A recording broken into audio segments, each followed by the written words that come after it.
आमदार डॉक्टर फारुख शाह यांच्या हस्ते 25 लाख रुपये कामाचा प्रभाग 15 मधील सत्य साईबाबा सोसायटीत लोकार्पण।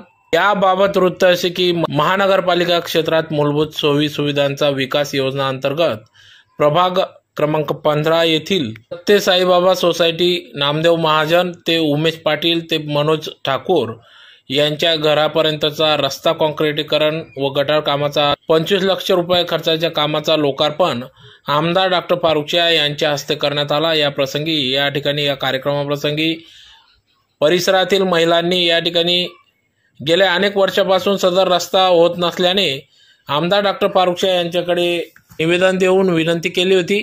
त्याला प्रतिसाद देत आमदार डॉक्टर फारुख शाह यांनी ताबडतोब या ठिकाणी 25 लाख रुपये निधी उपलब्ध करून दिल्याने सदर काँक्रीट रस्ता व गटार कामाचा या ठिकाणी नागरिकांना सुविधा उपलब्ध झाली। त्यामुळे या ठिकाणी महिलांनी आमदार डॉक्टर फारुख शाह यांना राख्या बांधल्या व झालेल्या कामाबद्दल आभार व्यक्त करीत सत्कार देखील केला।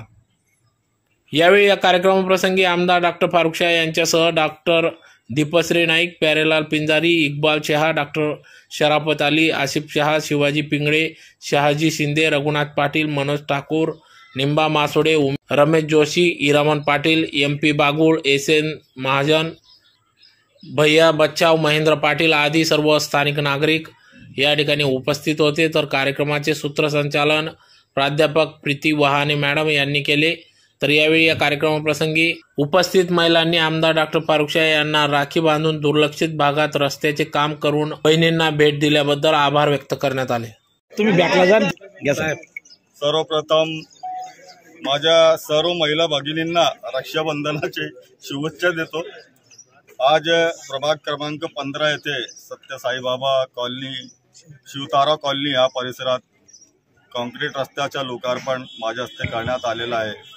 या कामासाठी आमच्या ह्या परिसरातील आमचे महाजन सर तसेच आमची रेखाताई आणि अनेक नागरिकांनी माझ्याकडे मागणी केलेली होती आणि त्या निमित्ताने मी नागरिकांची मूलभूत सोयी सुविधा या योजनेअंतर्गत 25 लाख रुपये मंजूर करून दिलेले होते आणि आज त्याच कामाचा शुभारंभ माझ्या हस्ते करण्यात आलेला आहे। या प्रसंगी माझ्या महिला जिल्हाध्यक्षा दीपा मॅडम, उजैल आझमी, इकबाल भाई शाह, प्यारेलाल भाई पिंजारी, निजाम दादा सय्यद आणि परिसरातील नागरिक मोठ्या संख्येने माझ्यासोबत उपस्थित आहेत।